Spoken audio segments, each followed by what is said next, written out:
Mirasee. Hi, it's Danny, one of the hosts of the show.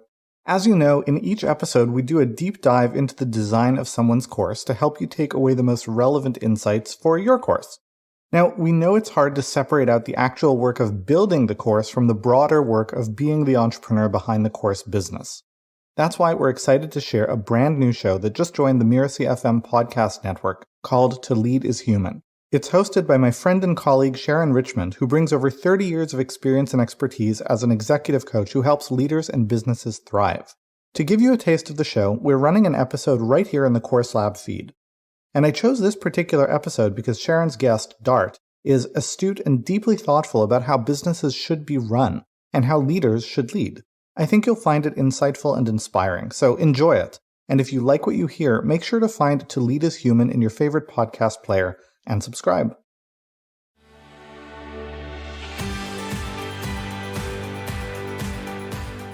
I feel the responsibility to my team, though, incredibly acutely. And when I fail the team in some way, I have a very hard time letting that go. For anybody who's ever had to lay off their team, you know that that's something that's out of your control when it happens. But I tell you, it changes your soul when you have to do it. I'm Sharon Richmond, and this is To Lead is Human. For more than 30 years, I've run a business called Leading Large. I help C-level executives expand their impact, clarify their priorities, energize their organizations, and build cultures of accountability and respect. In this podcast, we help you envision how to supercharge your leadership by blending the art and science of leading with intention. I talk with top business leaders who exemplify the principles of leading large. They know that as leaders, the influence they have comes with an equal measure of responsibility. These leaders not only deliver stellar value to their customers, clients, and stakeholders, they prioritize building organizations that provide purpose, meaning, and a healthy working environment for their employees. We learn from the challenges and successes they've experienced on their human journey. My guest today is Dart Lindsley. Dart is currently the head of Global Process Excellence for People Operations at Google. Before Google, he led the Human Resources Transformation and Planning organization at Cisco Systems. Before his business career, Dart spent almost 2 decades in the literary arts as a writer, editor, and university instructor, which surely influences the perspective he brings to his corporate work.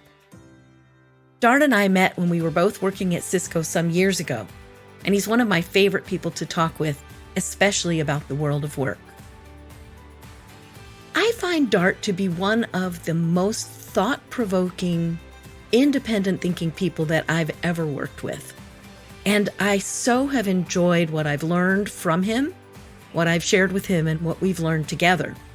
And as I started thinking about leaders that I know who really do exemplify taking responsibility for their leadership and being proactive about trying to build more human workplaces, Dart's one of the very first people that came to mind. And he does this inside of very large organizations, which I think is a bit harder than doing it in a smaller organization. So as you listen to Dart, here are some topics I think you should listen for. Dart talks a lot about what humanizing the workplace means, and he talks about how organizations dehumanize people unintentionally as they grow.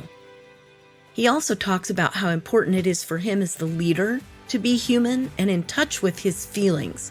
Particularly, he talks about listening with love and designing work with heart and empathy. Welcome to the show, Dart. Thank you very much for having me on the show.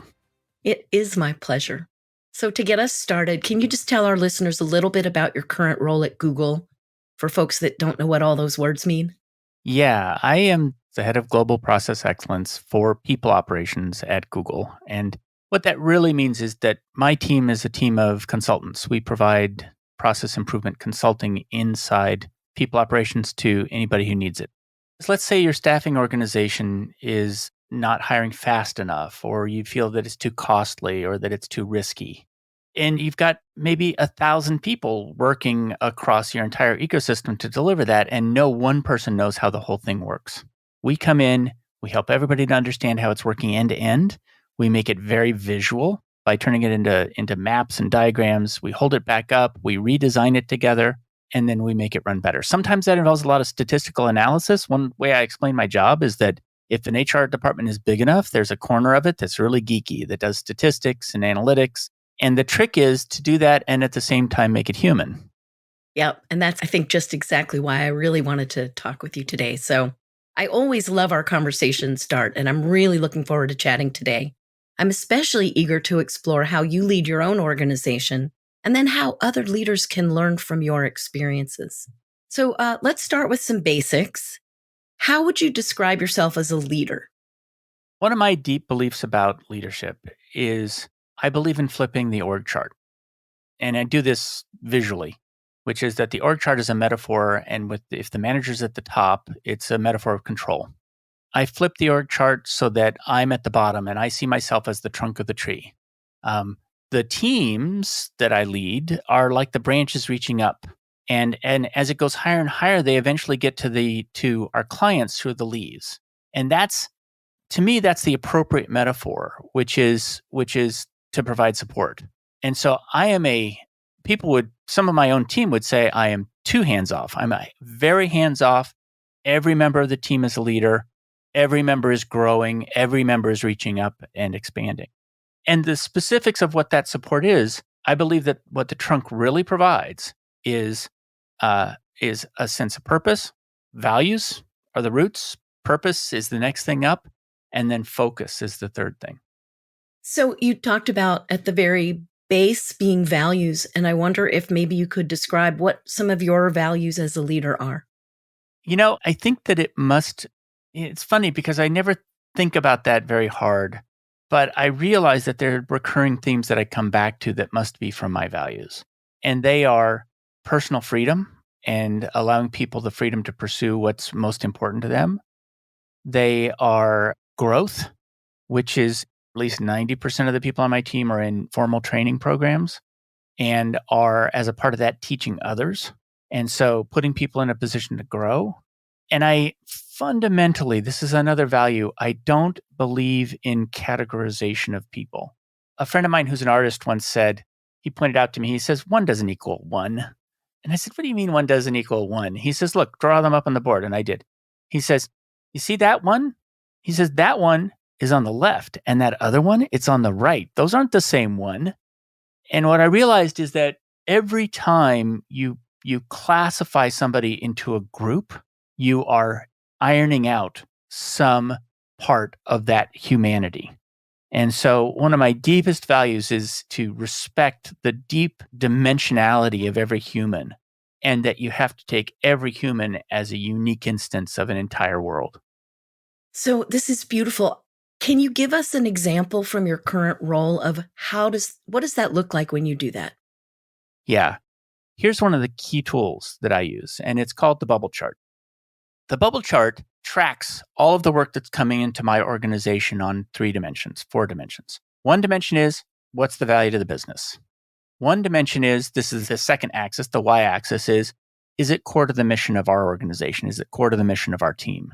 We plot our work against those 2 axes, and wherever there's a dot, it's how much of your attention is going to that. So it's not your time, because we're not trying to track your time and see if you're putting in a certain amount of time.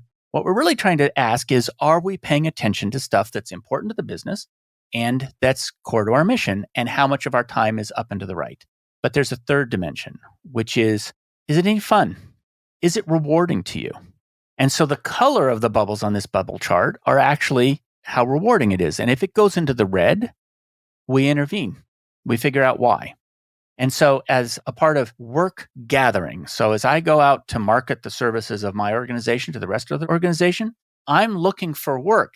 It's my job as a manager to actually win the kind of work that my team wants to buy. And then it's my job as a manager to allocate work to my team in a way that is conscious of what they individually want to consume. And so then we as a team build this bubble chart, because the truth is I'm just creating a structure within which the team can grow.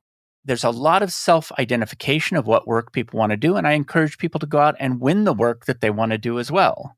And then we track it over time. And if something goes into the red, we talk about it as a team, which is, what are our options? Can we swap it from one person to another? Should we just kill that project? How much of your time is in the red? If it's 10% of your time, but it's high and to the right, and we can't hand it off, okay, the business reality is we need to keep that. But if it's low and to the left, and if it's in the red, we're gonna pop that bubble. And so this is a very operational, it takes practically no time. We ask people once a month to just tell us, how are you allocating your attention? It takes 5 minutes. And is it rewarding to you at this time? And we have a scale for rewarding. So the top of the scale is, I'm walking on clouds. And the next one down, I can't remember right now. The one after that is, I'm eating stale cupcakes. That's the operational definition. I'm eating stale cupcakes. It's not the worst thing I've ever eaten, but it's not the best either. The next one down is, I'm sleeping in wet clothes. You know what? It's not fun. And the one below that is, I'm walking on shards of glass. And if you get down to wet clothes, we're going to figure out if we can intervene. So you do this once a month with the people on your team. How many people is that? Yeah. 10. And how long does it take? It takes 5 minutes of data collection, and then we talk about it for about half an hour. It's also the time when we look at what work is incoming, and we celebrate work that's been completed. And so a part of that is, I try to provide headlights at that point of what I see coming, even though it's unformed.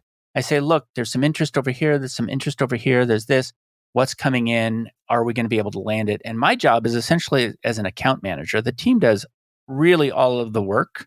And what I do is I look for opportunities. I look for new markets for us to go into. We all do. Right now, we're providing process improvement. Is there an opportunity for us to provide experience design? Or is there an opportunity for us to open up a market into business architecture or something else?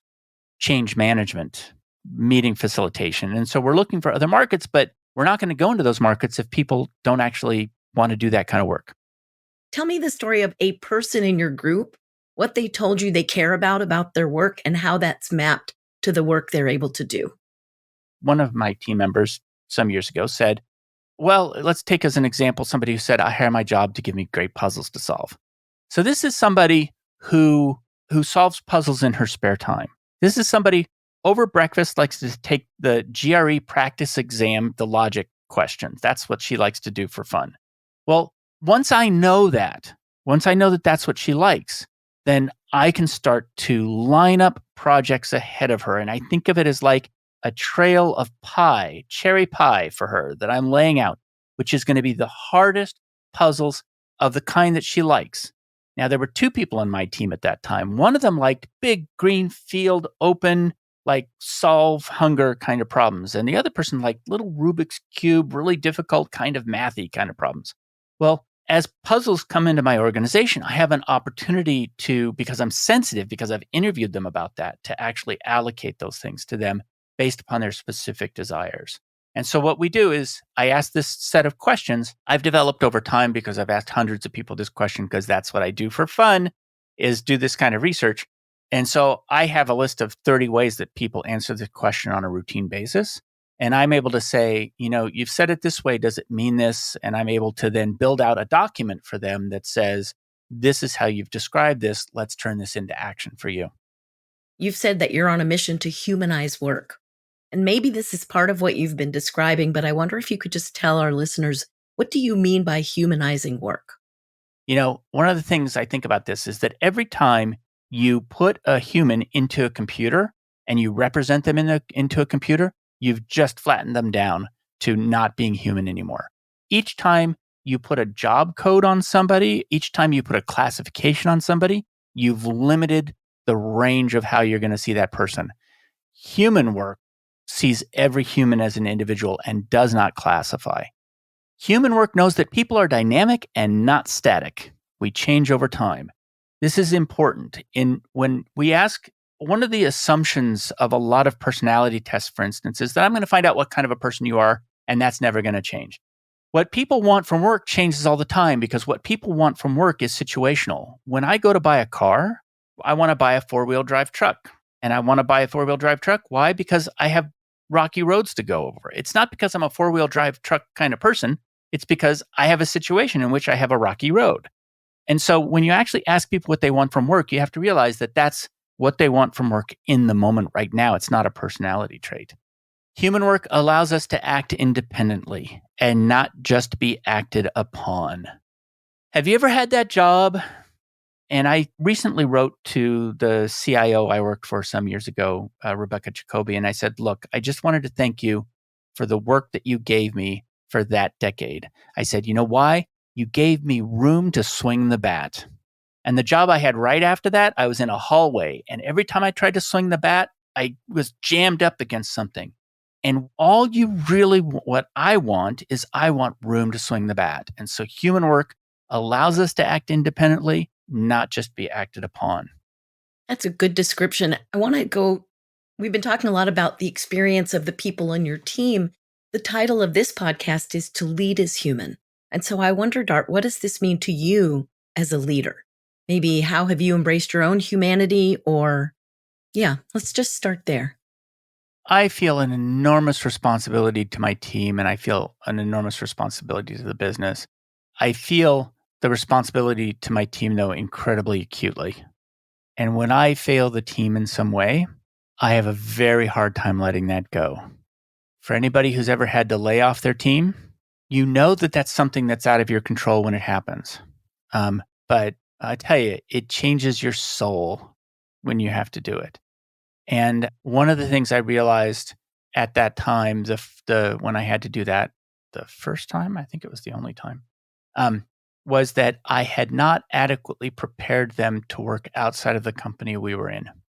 Is that my responsibility? You know, it's a really interesting question. I believe that it is. I believe that my responsibility is not just to get the work done that we have in the room with us at that moment. That my responsibility as a manager is to put people in a position to learn the kind of things that's going to make them able to be successful in their current role and wherever they go next. And so it's part of the reason why I'm so obsessed. Why not only is my team being trained right now, is everybody is working on industry recognized certifications that they can carry with them. It's great knowledge. It's well packaged. Everybody on my team is learning process design, process improvement, design thinking, and change management. They are getting 3 certifications, almost every single one, if they don't already have them. And so I've had to learn how bad I'm going to feel when I do it wrong. You know, when I feel like when I look back and I think I didn't do something right. And, and have I learned actually the forgiveness? I have not really, but I have learned how to put myself in a position where I won't have to forgive myself. What are some of the other parts of your humanity that you embrace in your leadership? I was relatively good at this to start off with, and this is because of coming out of the sciences, but I think probably and out of the arts. So let me take a couple of different things. One is starting without knowledge of things. So frequently, if you really want to understand a situation, you need to start off from a very grounded perspective of unknowing and coming in with a sense of humility about what you already know and listening openly for what's really there. That's one. But then the second thing is going to sound groovy, but it is definitely listening with your heart. And this manifests in a lot of different places. One of the ways it manifests is listening to your team as much as you can to feel what they are feeling about their job and about their work. But I also think a part of what a manager's job is to be a designer of work experience. What do designers need to be able to do? They need to be able to empathize with who they are designing for. They're not designing for themselves. There's lots of stuff that I love to do at work that I'm so excited about that I think my team is going to love and they hate it. So you got to get past that and you have to recognize with empathy what it is that your team really wants so that you can design the experience that they really want. But there's a whole other play here, which is you can also hold up your hands and feel the heat of an organization. And you can feel the energy of an organization. And how do I channel the energy of the organization in a way that's going to be healthier for the organization? So then it's like bullfighting. How do I draw that in and channel it towards something healthy for the organization? And as I do that, how do I bring that work into my team And then how do I allocate it to my team in a way that meets their hearts? And so I just interviewed Fred Reichhold, who invented the Net Promoter Score. He does the most interesting thing. He looks at organizations as what emotional state does every principal player need to be in for a company to succeed? Customers need to be loyal. They need to have that feeling of loyalty towards your company. How do they get that? Because employees feel love for their customer. How should leaders feel about their teams? They should feel love. And how should teams feel about each other? They should feel respect. And so he's actually gone through and he's modeled it that way. And I realized that over time, I've already come to that realization. There's an emotional positioning that every member of an organization needs to achieve. It's not an intellectual positioning. And then how do you encourage that in every direction? So as a leader, taking that charge to love your people so they can love your customers, we know that love comes with risk and that it requires a certain amount of vulnerability. And I'm wondering, was there a time when you felt that acutely or sometime that clicked for you that you were like, this is what I have to change so I can better love? Yeah, there's something about that. And this is something I actually asked Fred was, you're asking employees to love the customer. And that's a selfless act. And it's very hard for me to be selfless for your profit if you're a leader, right? But there is a risk with it. And a part of that risk is, I'll tell you a weird risk I realized recently, which is that your team won't love you back, potentially. And if you're willing to sort of take a knife for your team, you kind of expect it to be two directional, and it won't be. And so you actually have to understand that it may not go both directions. And so is it a quid pro quo? It's not. That's the way love works, right? That's the way it works. And I will admit, I feel it. I feel it kind of deeply when it's not reciprocated. Somehow it doesn't land with the team members. I had 2 people recently leave because I just couldn't manage. I just couldn't achieve belonging, I think. And, I did the best I could and I couldn't do well enough. What do you think contributed to that inability in this case? I think it was a system bigger than me. I don't think it was really me. I think it was, you're not in control of a person's entire life in your organization. And you can do the best to make the inside of your organization wholesome, but you just don't have control over everything. Would you say they ended up leaving because they didn't have the experience from the rest of the organization that they were having in your group? In one case, that's the case. And in the other case, it was me. I wasn't able to somehow create belonging in the space. I can imagine that was a little painful. Yeah, it was painful. And it was, disempowering is the word I want to say. It's sort of like saying, I'm working with my hands, but somehow the thing I'm trying to change is not changing. And I wasn't able to do it. And I honestly believe it was a flaw in myself that I can't perceive. Yeah. So was there a moment you can think of when it clicked for you that leaders have to be more human in order to create this more human workplace? The root cause of dehumanization is in the very largest systems. So for instance, let's take a look at a hospital. And it happens in these little moments in a large system. The hospital is a large system. A hospital once, I watched them do this, wheel my 90-year-old father, to radiology and park his wheelchair in a hallway, not facing other people in wheelchairs, and sort of diagonal to a wall. It was how you would place a box on a loading dock. It wasn't how you place a person among other people. And that's because the large system of the hospital had forgotten that my father was an individual human and had forgotten that he needed to be placed in a way that positioned him to other humans in that space. Well, you can see that every place. TSA does it. Anytime you're in a queue, anytime you become a number to be processed or something to be processed. And so to me, I'm always moving between sort of these theoretical ideas and what their implications are to life on the ground. And how do these larger systems actually influence in that? I am stunned often that you're able to create little human pockets inside these large, fairly bureaucratic organizations And that's part of why I wanted to invite you on to talk today, because a lot of our listeners are entrepreneurs and they run smaller organizations. And on their behalf, I would like to ask you if they want to create a more human organization, if they want to be more human themselves as leaders, how do they start? And what are some of the things they could do to build an organization from a smaller size into a larger organization that maybe can avoid some of those pitfalls? Yes. I think when you're small, when you're small, you can be very close to every employee as a customer, and you can be very close to your paying customer as a customer. And what happens as you grow, especially as you build out your bureaucratic core, is that a smaller and smaller ratio of your company is actually exposed to customers. So one of the things that happens as you grow, there start to be too many employees to know who everybody is. And as there's too many employees to know who everybody is, you start to turn people into classifications in order to manage the scale. So now you have to put people into job codes, and now you have to move them around as numbers in systems. And now you have to come up with these processes that are going to try to communicate to them what you really want to do. You're going to set up performance management. You're going to set up, these things that are essentially trying to manage your company as you lose touch with the individuals. And what happens in that particular case is that the HR department serves you as the leader. And when the HR department serves you as a leader, they're going to listen to what you care about.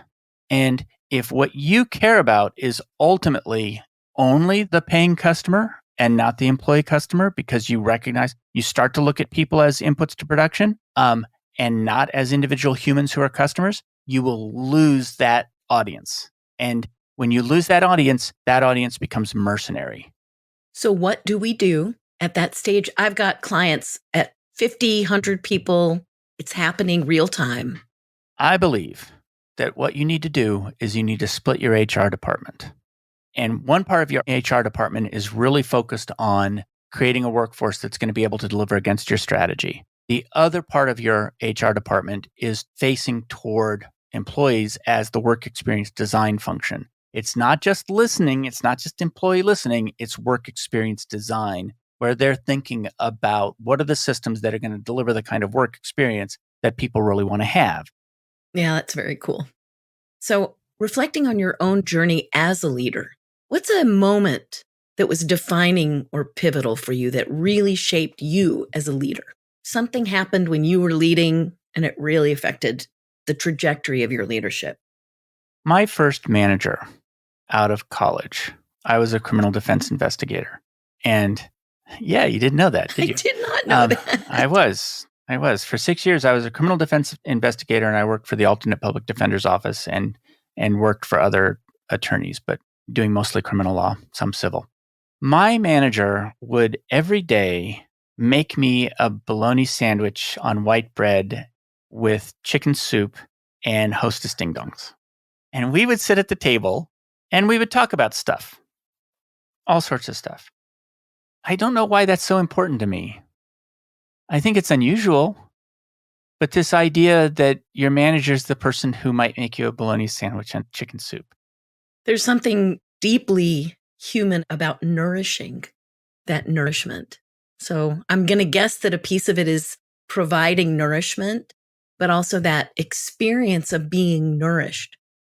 So I hear in a lot of what we've been talking about today, this tension between what does the leader need to deliver for the organization and what does the leader need to deliver for the team, for the individual human beings who have come together to think up, develop, create, sell, support, nurture the delivery of whatever it is we do to earn our profit.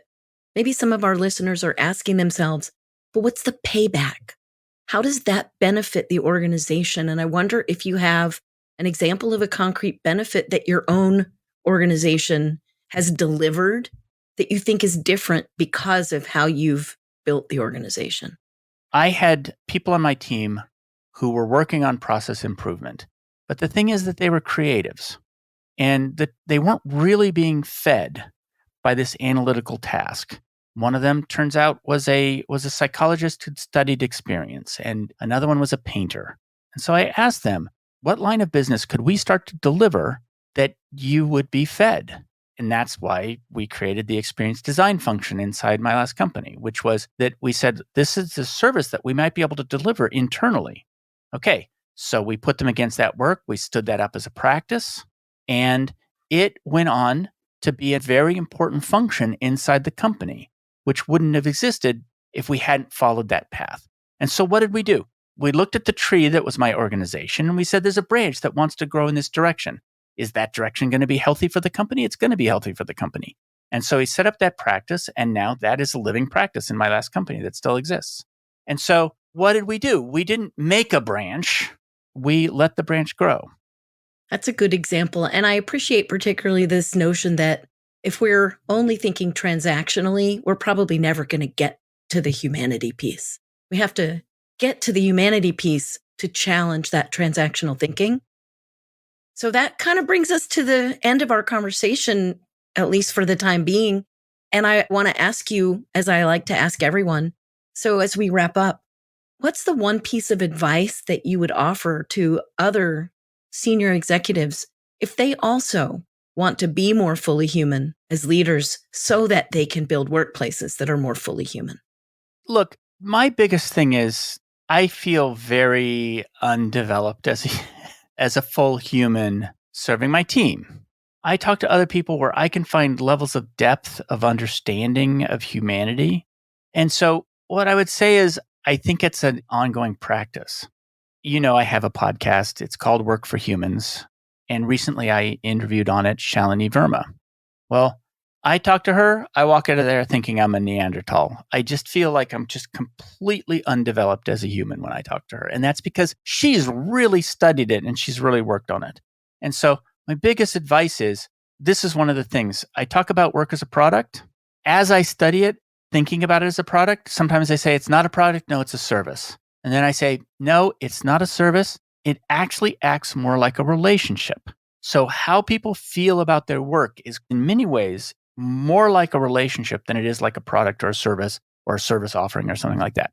Well, if it's a relationship, the emotional maturity and depth of the members of that relationship it's an important way of running your management practice. And so you should be thinking about it and expect it to be work. I haven't worked on it nearly enough, not nearly enough as I should have.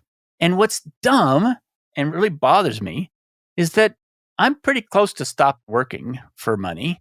And I feel like I'm still learning. And I feel like I'm still getting better. I feel like that growth direction is unlimited. And so Peter Drucker said about management, he said, management is a liberal art. And I agree with that. It's like writing. It's something where you get better at it forever and you never feel good enough. And so I just think it's, checking in on the emotional maturity and depth of what you're doing as a leader is important. That's really beautiful. And that's part of why I describe it as the art and science of leading with intentionality. Well, a huge thank you to Dart Lindsley for our conversation today. Dart, where can listeners find out more about you and your ongoing work? Definitely going to my podcast, Work for Humans with Dart Lindsley. It's a relatively young podcast, but I'm very excited by what we've done so far. So, and you can find me by going to letsredesignwork.com. And that's where the survey is, but it's also where some of my writing is. Great. Well, thank you so much for being here. I really appreciate having you on the show. Thank you so much for having me. And you asked me questions that I was like, gosh, I'm not sure I know what my values are. So I know they're there, but I'm not sure that they're articulated. So thanks for asking me those questions. They were hard. I love the way you answered the questions and that you were willing to share your internal questions and challenges and thoughts. Please keep listening as I share some next steps you might take on your own leadership journey.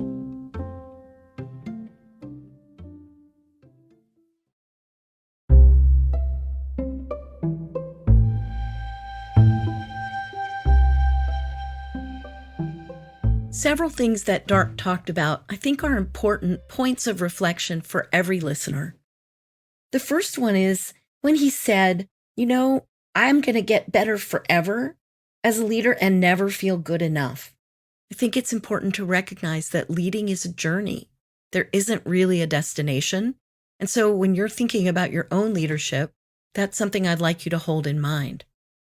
One of the things Dart does that I think is so profoundly different than other leaders is the way he thinks about designing work. And what he described to us is his own process for finding out what is it his employees get from their work. What do they buy, if you will, from their employer when they take a job and keep a job? So what I would love for you to think about as you go back into your own workplace is, what do your key employees want from their job, and how can you help redesign their jobs so that they are operating at a higher level of meaning, at a deeper level of engagement and fulfillment? How do you do that? I would start by picking 2 or 3 people that report to you and scheduling a casual conversation with them where you ask them, what is it that you get from your job that makes you want to stay here? And when you have that conversation, make note of the emotional, intellectual, and spiritual gains that an employee can identify.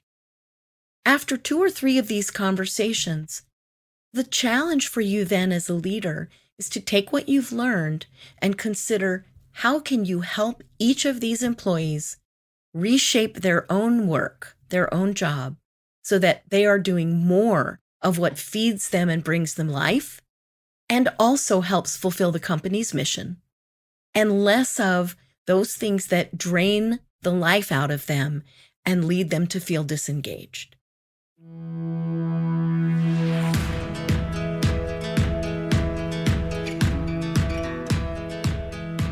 I'm Sharon Richmond, and this has been To Lead is Human. You can find out more about me at leadinglarge.com. That's LEADING large.com. To Lead is Human is part of the Mirasee FM podcast network, which also includes such shows as Soul Savvy Business and Making It. This episode was produced by Cynthia Lamb. Jeff Govertson assembled the episode. Danny Iny is our executive producer, and post-production was provided by Post Office Sound. So you don't miss any upcoming episodes, please follow us on Apple Podcasts, Spotify, or wherever you're listening right now. If you like the show, please leave us a starred review and make sure to tell your colleagues about us. It really helps us spread the word. Thanks so much for listening, and we'll see you next time on To Lead is Human.